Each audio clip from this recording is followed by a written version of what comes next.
am here alone, but I do not feel lonely. I am on my own, but I still feel connected to my kids and husband, parents, siblings, society.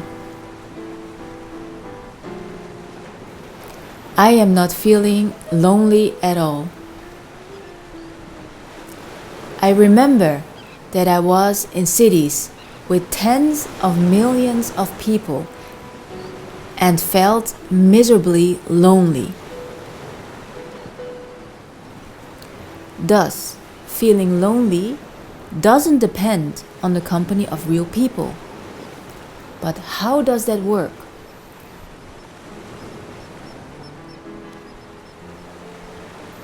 I am Chungmei Cheng. In this documentary, I explore how relationships are made up in the mind.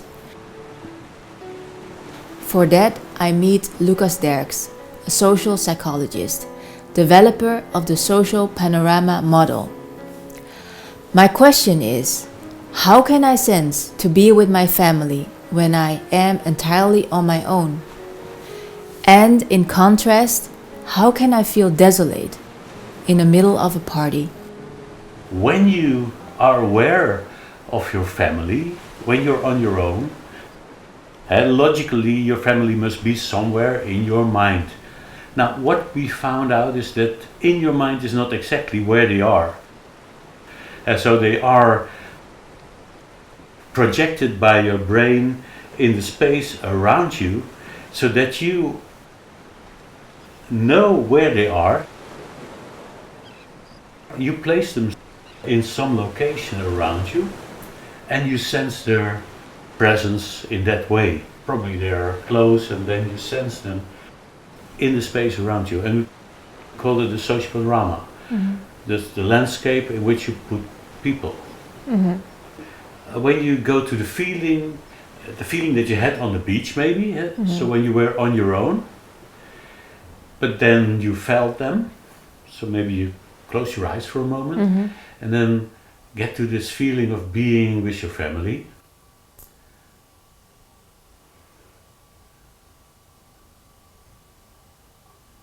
Now, and then sense, where's your husband? So where is she located? So can you point it out? He's somewhere to the left. To the left, and how far away? Is it half a meter or? It's more like 1 meter. More than 1 meter. So he's 1 meter over there to the left. Mm-hmm. And is he looking in your direction or looking somewhere else? No, he's looking straight ahead. Straight ahead. Okay. And where's your oldest child? My oldest child It's a girl. Huh? Is a girl, and she's standing right next to me, and her position is on half a meter. Yeah, and what's the level of her eyes? So is she below your eye level or above? Below my eye level. Yes. And she's also looking straight ahead. Okay. And then your little son? He is also on the right side, and he's standing right next to his sister on half a meter.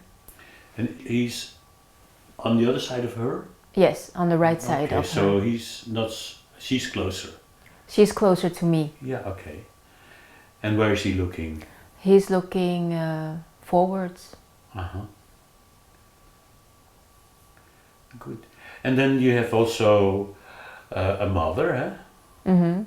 And when you think of her, so do you sense her too when you're alone? No, actually not. No? No. And you have an aunt? That's right. And I don't feel her around me. No. And what else? So is there something like society or other things than family, friends or so that you are noticing? Actually, I'm feeling connected to the sea. To the sea? Yes, to the sea in front of me and the air that I breathe. Interesting. Yeah, so come back. Yeah. Mm-hmm. And that was actually the first thing I felt when you asked me about my representation of that feeling of connectedness. Was the sea. Yeah, that was the sea Ah. instead of my family.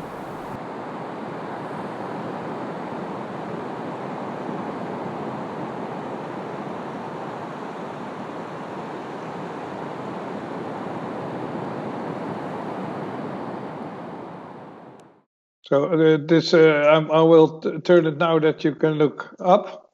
Mm-hmm.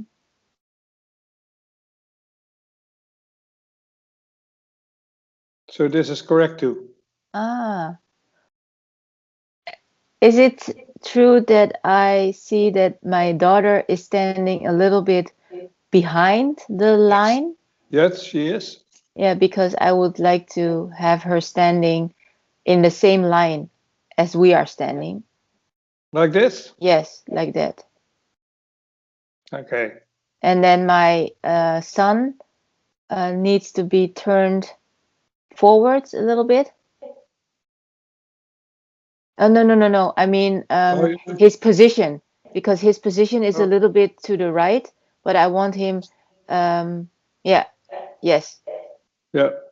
like that. Do you think the distances are okay? The relation with the distance between you and your children, and with your partner? Yes, but actually now it feels a little bit different. When I'm looking at it, it feels as if my daughter is standing too close to me. And yes, so she can stand a little bit further away from me. Like this? And yeah, like that. And the same goes for my son, that he's standing further away from his sister. Yes, like that. Okay. Oh, that feels much better. Ah, it's interesting to see that another view makes a lot of difference. Yes, because this gives me more space. Okay. So we'll turn back and see what we have got now, okay? All right.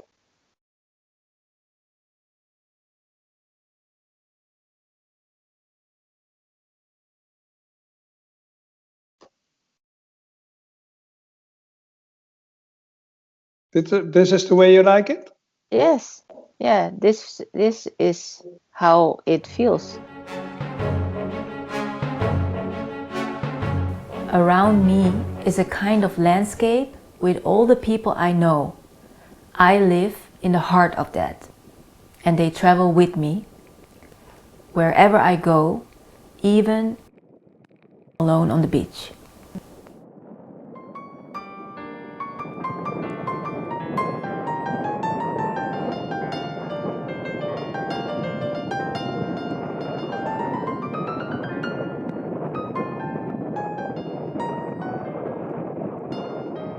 And I really wanted to know what Lucas Derks was doing with his clients. So I contacted him and asked him if I could come and observe some of the sessions he did with clients. And he said yes. And that was my first time I saw the Social Panorama, and he explained a little bit about it. And afterwards, I decided I want to learn more about it. I started with the training, the Social Panorama consultant. After that, it was so interesting, so fascinating. So I did it again, the same training. And then afterwards, I assisted a couple of times in the training, Social Panorama consultant, because I'm really, really fascinated by this way of working. It's so easy and so natural, so effective. Yes. Can you tell me a little bit more about how natural it is actually when you're using it while guiding your clients? If you ask someone in a relationship, like a family relationship with a brother, for instance, does your brother feel close or far away? It's so easy for people to answer that. Mm-hmm. And it's the first step. And then you can ask, where could your brother be? In which direction? Which distance? Well, it sometimes still surprises me how easy it is for people to answer these questions, because it's kind of abstract. Yes. Like, people can exactly tell where this personification is, exactly which distance, which height. If you put your hand up there and you ask them if it's here, no, it's a little lower. Okay, is it here? No, that's too much. A bit up. Okay, that's it. They're really accurate in locating those personifications. Yes. Mm-hmm. Well, Social Panorama provides several techniques that are really acceptable to people who are very rational. You don't have to go with the flow, feel, you know, That's you right. can be very rational and understand what is happening within you. And so you can help those people with a social panorama. The Social Panorama is a professional tool that every psychotherapist should have at their disposal.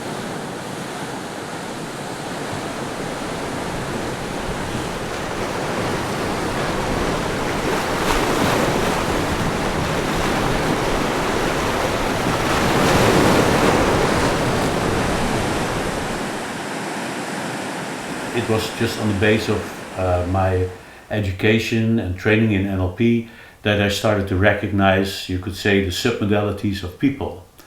Now, that's 25 years ago, and ever since I work with that, but I also started to train other people.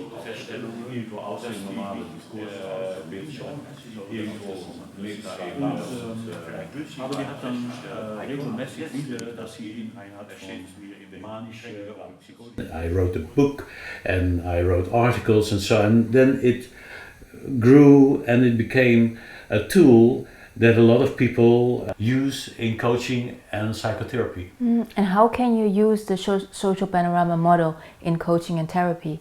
Well, interesting is that when you listen to the issues people come with, most issues have something to do with the relationships. Not all of them, but maybe 90% of the issues deal with some sort of interhuman relationships, or sometimes relationships with deities or with dead people, and unborn people. So it could be other types of relationships. And then when you notice that, and the Social Panorama is a tool to change these relationships, and it means that the location where you find somebody in your social panorama determines the type of sensations and the feelings that gives you. So when, for instance, I'm envious of somebody, or I'm afraid of somebody, or I have another type of relationship that I don't like, authority or so, I can just look, where is this image located in my social panorama, and that's of course for the therapist to know and to help the person to find where does it need to shift to improve the relationship.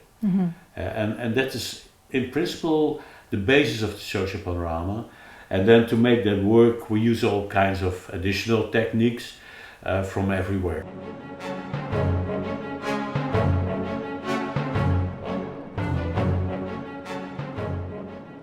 So when the client comes up to you with a problem in a relationship to a person, then you start off with the social panorama, and when it does need intervention to change the location, you'll use, for example, a technique within neuro-linguistic programming or hypnotherapy.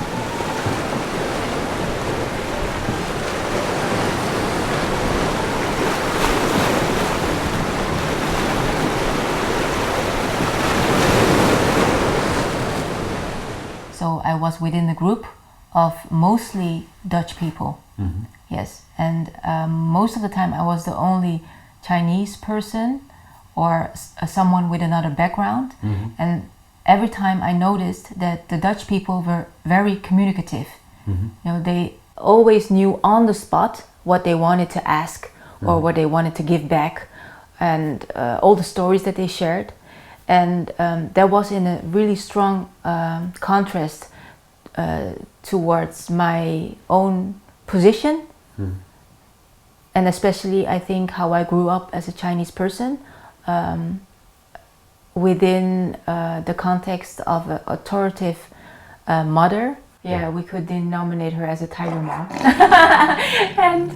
And so within that context, I was raised, and that meant that I always had to keep my mouth shut. And after having asked one question maybe for 3 or 4 times, and the answer was, you are a child, you are not allowed to ask these questions, and moreover, I won't give you the answer. So then I just stopped asking. So that's something which is somewhere down there in my system. Okay, and there, because when we want to talk about a theme like integration or belonging, you can say that at a moment like that you sensed a difference between the regular chatting Dutch and being inhibited in some way to pose questions or to start a communication in the frame of training. That's right, because I noticed the differences, because when I put myself in the context of Dutch people with another cultural background, just like I am, I feel much more equal to them. Or for example, when I put myself in the context of expats, people from all kinds of backgrounds speaking in English, which is the language in which we communicate, then I feel equal as well. Well, let's try something with the Social Panorama on this theme, and then I'd like you to go back into this context where you sense that. And so you don't need to tell anymore because we already know a lot. Just imagine to be in a context where you sense this difference with the non-expats, not people with another background, but just what you imagine to be the straight up and down Dutch cheeseheads. Well, then I feel tiny. Yeah, okay. Well, stay with that. And then this is our reference situation. And then the other thing is, now let it be. So we will call it just tiny, and then you know where you need to go. And then for the moment you just get back to me for a moment, and then think of where you are with your own people, where you felt really in a group where you know, this is my people, here I belong. So your best experience of belonging, and so even that you don't notice because it's so obvious. That feels much better. Yeah. Yes. Okay. Now tell me, where do you sense these people that you do belong to? So where are they located? So when you close your eyes and you feel the connection, so just indicate with your hand where they are.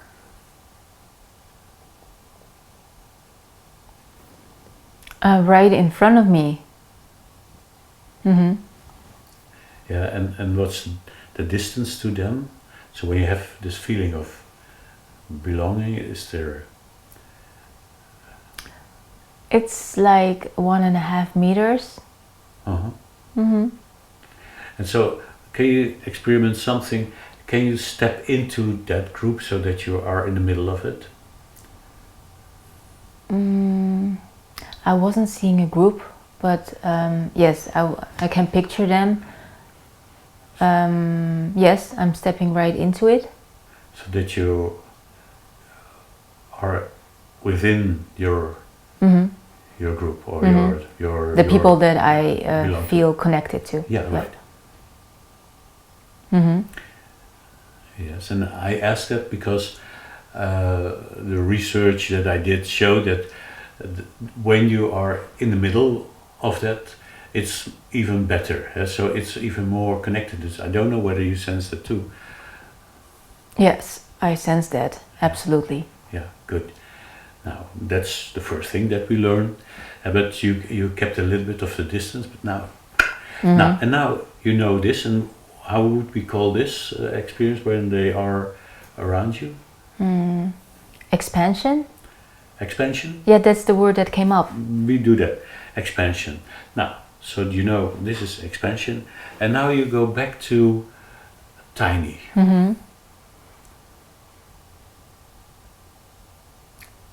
That feels kind of strange. Yeah. Well, you don't need to connect it to, just go to tiny and then look where the others, so then the let's say the Dutch or where are they? Well, my first thought was that they are all around me. And at what distance?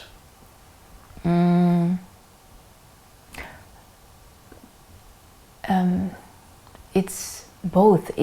They are a bit further away from me than in the first context in which I felt expansion, but it feels close because it feels that they are narrowing, they are tightening my space.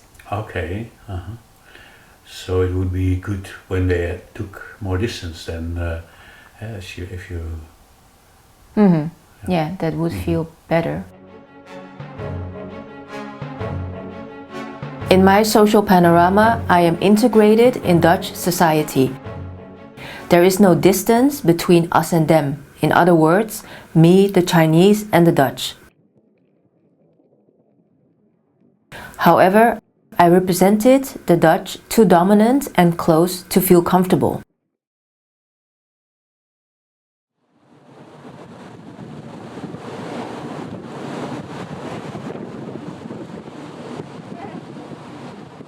When I feel the social panorama is very efficient, it's at my coaching, and some of my clients have a problem with their family, especially with their parents, and they feel the pressure from the parents, and so I asked them where the pain of them in their body. So if they move the location towards move away from them, and they can feel very, very relaxed, and I really think that it really works well.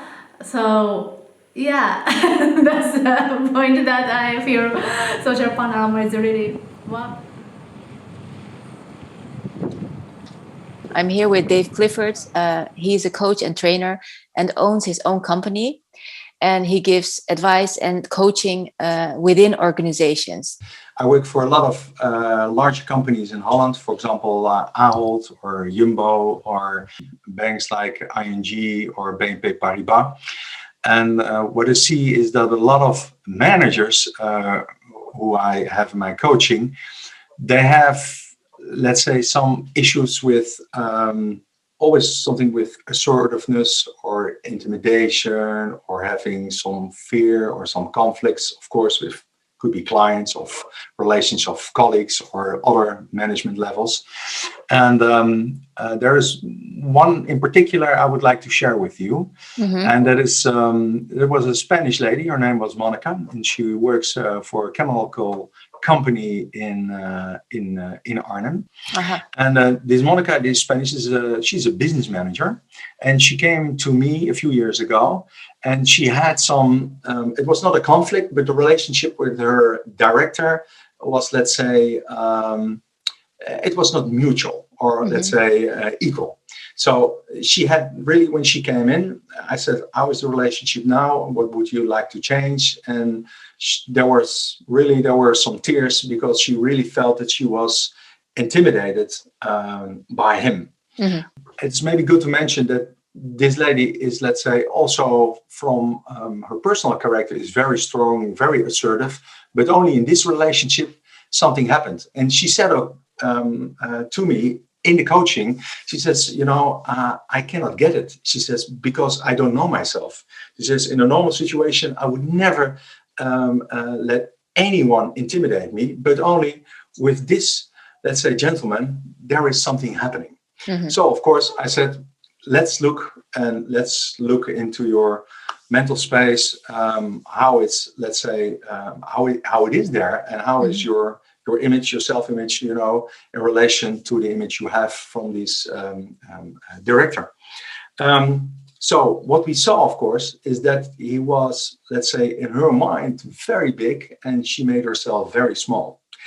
After this session, when we, let's say, calibrated it and make it more stable, so that it was really working for her, she noticed immediately that the fear was, let's say, gone. She couldn't get, after we did the session, that feeling of intimidation. So she said, I know that it was, let's say, a few hours back, but now I cannot feel it anymore. So that was the first, let's say, result. That's fantastic. That was really great. So I saw her smile, because she said, oh man, this is such a relief.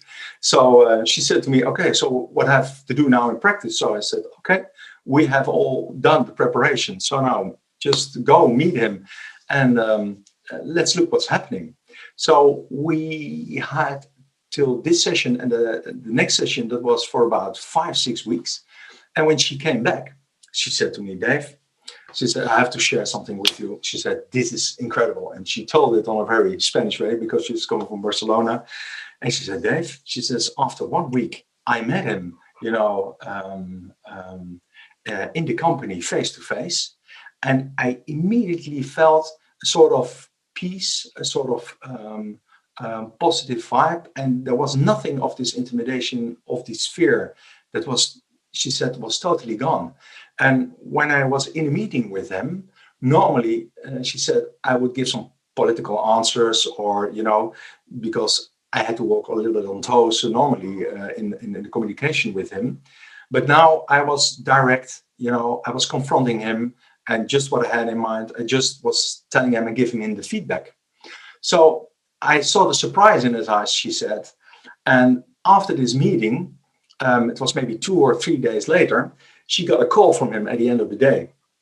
And she said, he called me and he said, do you have time at the end of the day? And she said, why? And she said, I would like to invite you for a walk and a coffee because I would like to share something with you. So she was really surprised because she said, I never had this in this relationship, because she knew him for 3-4 years. So that was never before. And when they were walking, he was really sharing these, let's say, more or less private things, things that he had on his mind. And so she said, I really had the feeling that he was seeing me as equal and he had some problems he couldn't share with anyone. And she said, after the meeting, he said, it was so good talking to you. Do you mind if we do it again, maybe next week or within 2 weeks? So she said, now after 6 weeks, I had 3 personal meetings with him where he used me, she said, really as her sparring partner and, helping him also as a sort of course, she wasn't her personal coach, but in that way, that was a sort of new role she adapted to. And she said, Dave, it is incredible. And she said, now, so for me, in my development, it is positive because I can share a lot of things. And she got the things done she couldn't get before. So, yeah, that was really something amazing. And also because she said, I cannot believe it, she said, that the contrast between how it was before in 6 weeks, she says, that was really incredible. That is quite impressive. Dave, thank you. It seems that business coaches see the social panorama as an efficient and powerful tool.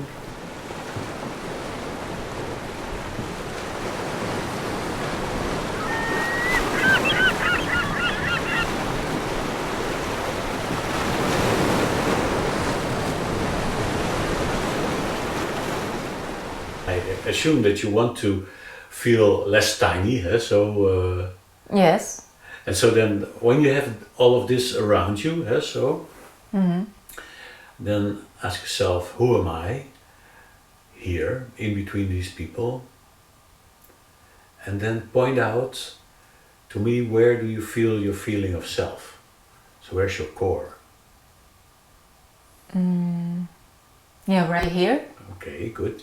Then feel that very precisely. And then imagine that there's a line forward from there, and you ask yourself again, who am I here in between all these people? And then follow this line with your attention and then look whether there's some idea that shows you who you are. And I just want to know where you notice that, if you notice that.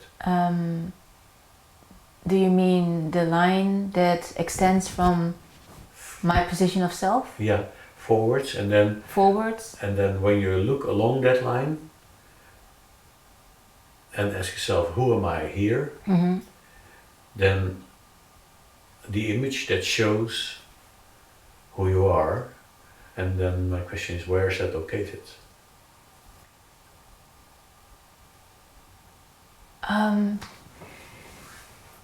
This is quite remarkable because, first of all, I sensed it right in front of me, Mm-hmm. but at the same time also above me. Mm-hmm. So it was almost at the same time. So on two spots? Yeah, on two spots. Okay. Yeah, so we call it bilocation in the self-image in the Social Panorama. Mm-hmm.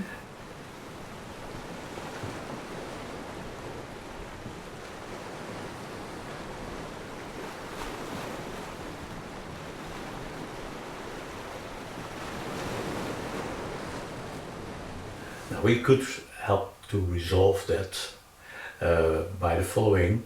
So maybe what you can do is look over there and see your life as a line, so see your history of your life, and then wonder, where did the split between the one self and the other self start, at what age?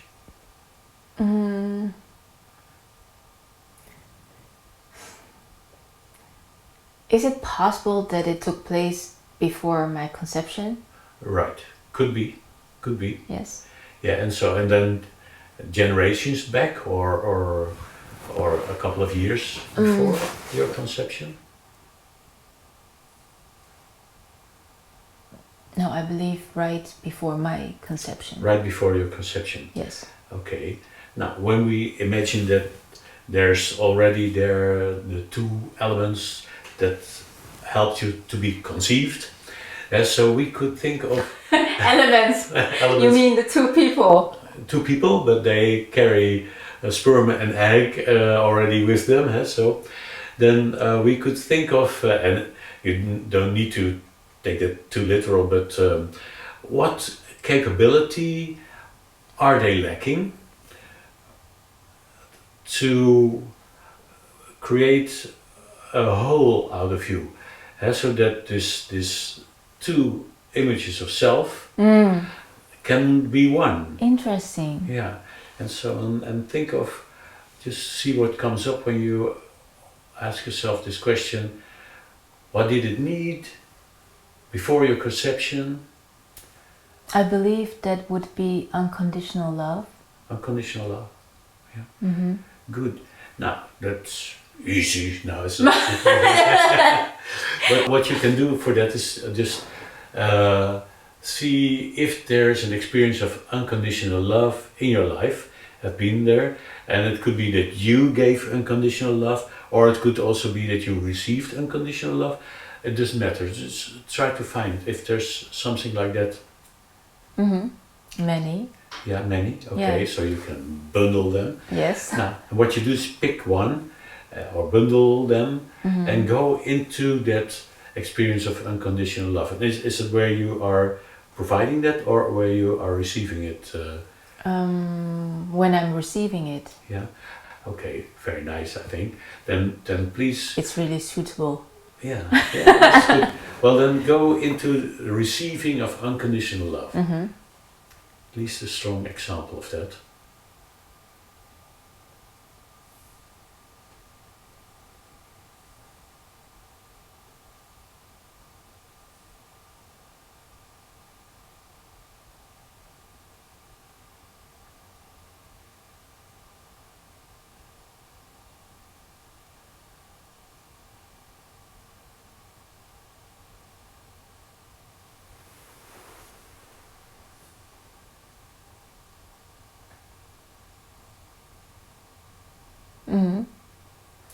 Okay, now when you make that strong, you can exaggerate it a little bit, and then also choose a color that fits to unconditional love, in your opinion.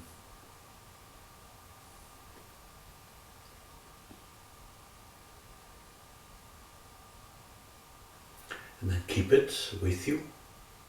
And then imagine that it's possible that you travel to before your conception, and there you can meet the sperm and the egg that you came from. And it doesn't matter whether that's biologically correct or not, but your image. Mm-hmm. And when you meet them, you can say, hello sperm, hello egg, so that you... And then you start to provide them with unconditional love, as you have received it yourself. Mm-hmm. But that will be done very early on, before everything, in fact.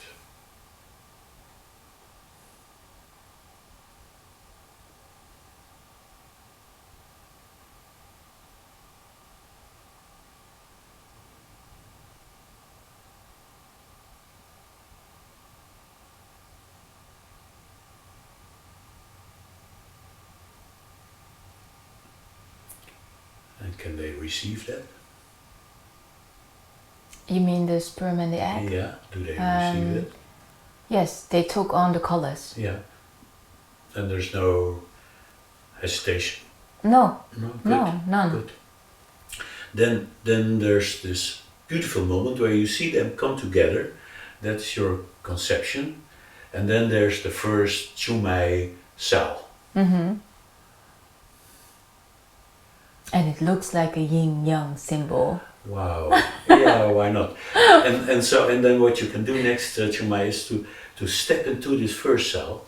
Mm-hmm. And be your first cell. And then you get the unconditional love Oh, again. that feels like coming home. Yeah. It feels so balanced. Okay, take your time to enjoy that and make it everywhere in your body.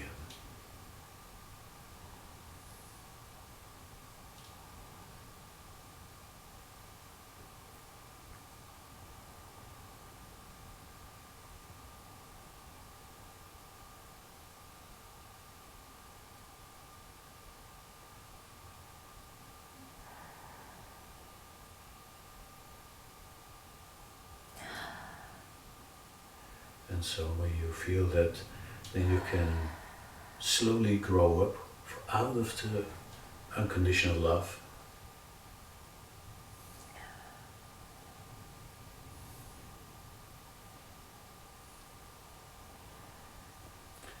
And enjoy all the emotions that it gives.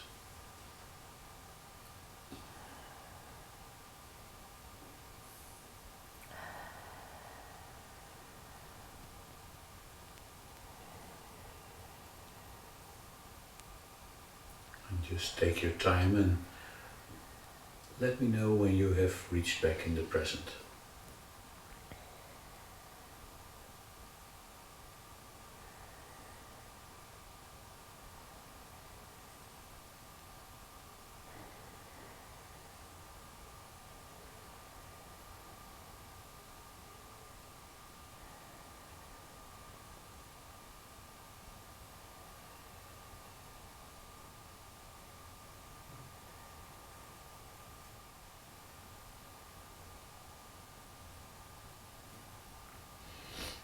Mm-hmm.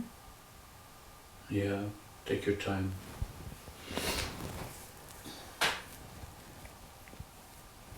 And did you met any hindrances on the way, or? Yes. Yeah, and could you resolve them, or is there anything else that I still needed? I resolved them, and from that point I was able to grow up again. Mm-hmm. Yeah. So then, go back in the mixture of the how did you call it? The Expansion? expansion and the Dutch. So Mhm.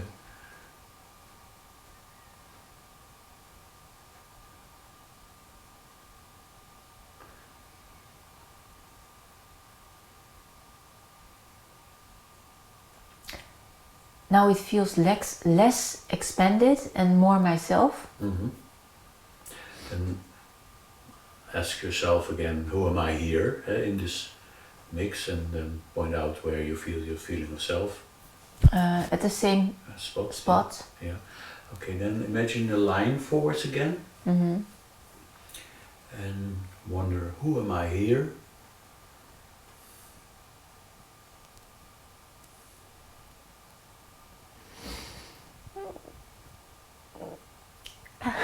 I feel myself in front of me now. So it's one location. Mm-hmm.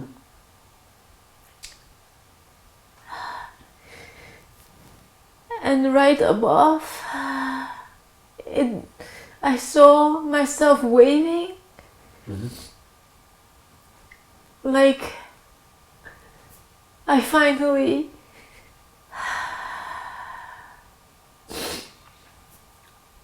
got integrated in myself in a peaceful manner. So then ask that part above to stay with you and be part of that too. In what way or the other?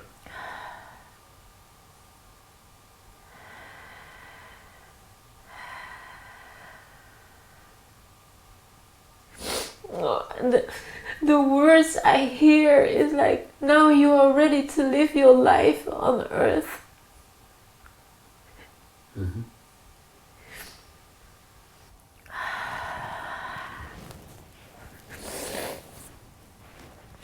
And so it wants to leave you alone or to...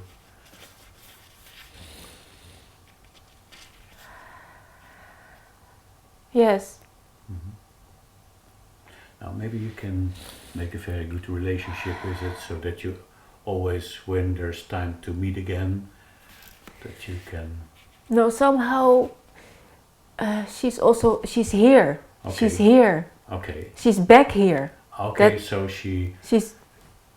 Yeah. And make that very clear for yourself, that she moved into you. Yeah, she's back here, and that's why I was able to see only one location of myself at the end of the line. We can walk around with unconscious social behavioral patterns which create inner conflicts. These inner conflicts influence your sense of self, mental and emotional state, and behavior negatively. The Social Panorama has the tools to improve the relationship with yourself and the people around you. How do you see the future of the Social Panorama? Well, great question. You need to know that the Social Panorama started on the base of NLP. This is the first NLP book, regarded as the first NLP book, and it dates from 1976 by Benner and Grinder. And then it took many years, and then I could conceive of the Social Panorama, and this was the first book, and that was now about 20 years ago that I could write a book on the Social Panorama. And this book also exists these days in Turkish, and that's a signal of worldwide interest in the Social Panorama, you could say. That's a great achievement. Yeah, so there is a lot of development there, and I regard the Social Panorama as a sort of experiment. Mm-hmm. An experiment that took about 25 years, in which it was clear that space is the primary thing to work with when you do psychotherapy or coaching, and it led to this book, Mental Space Psychology. And mental space psychology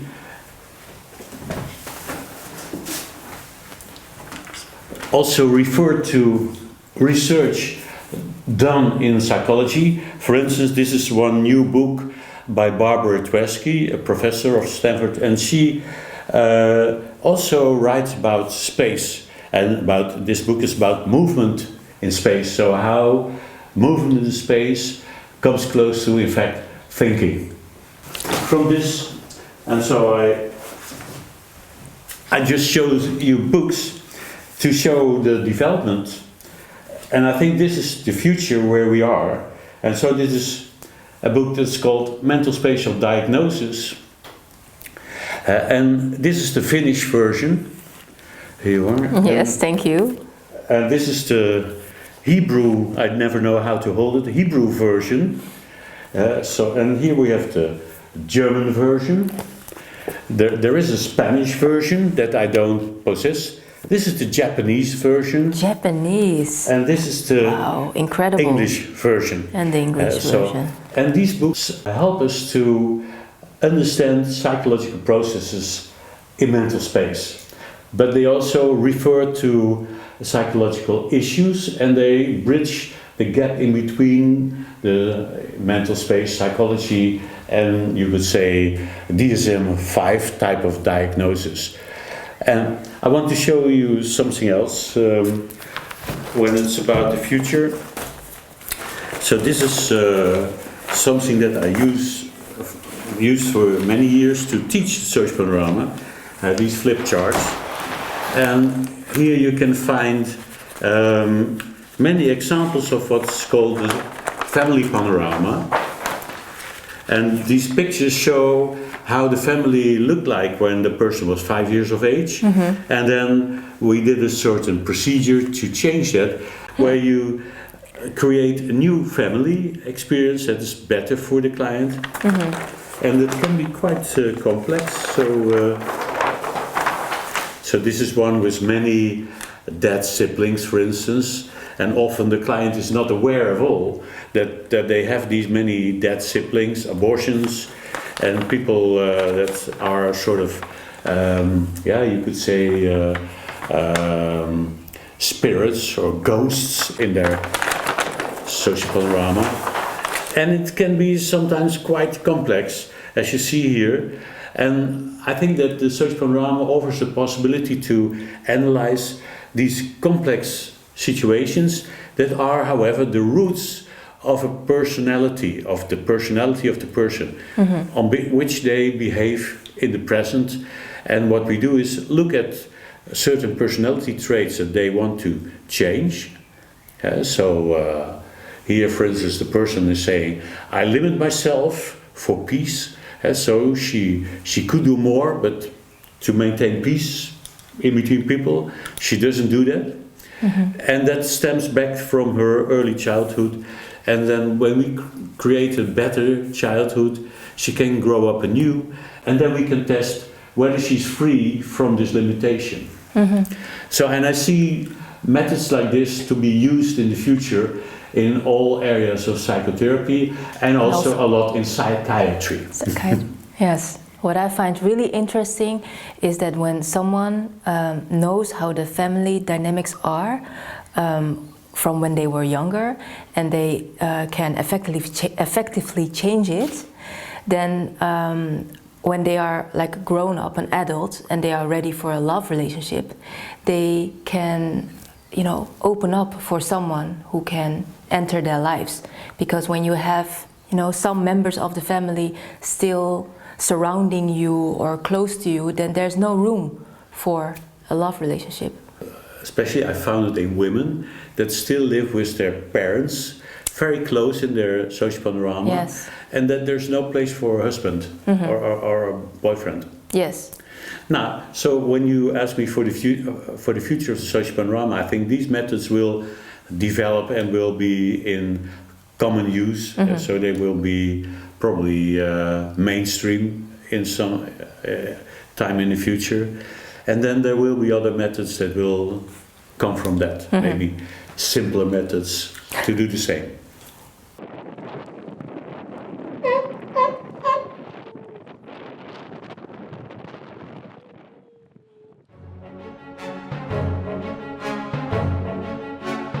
Our social life is complex, but the social panorama can capture this complexity as no other psychological instrument. These advanced interventions lead to desirable therapeutic results. And the acceptance of this new paradigm is surprisingly fast.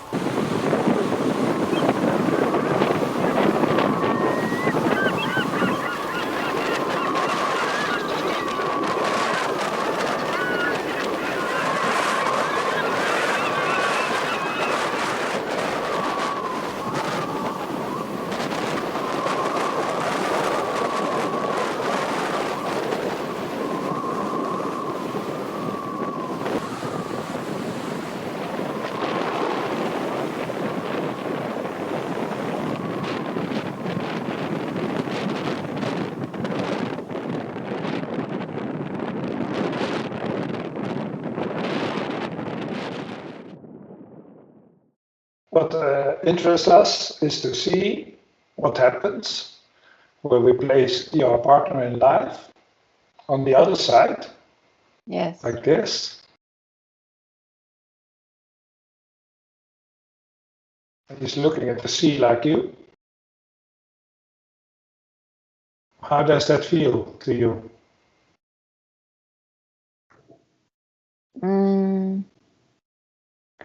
Yeah, it feels different for sure.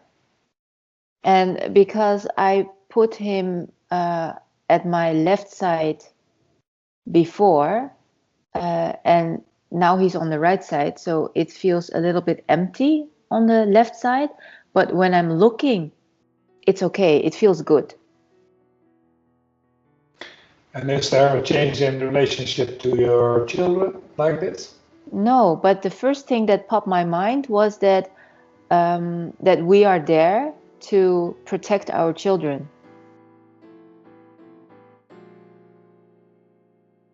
And that we are there to give them the attention they need and to raise them together. So it still feels positive, although it feels a little bit empty on my left side. And I believe it's even healthier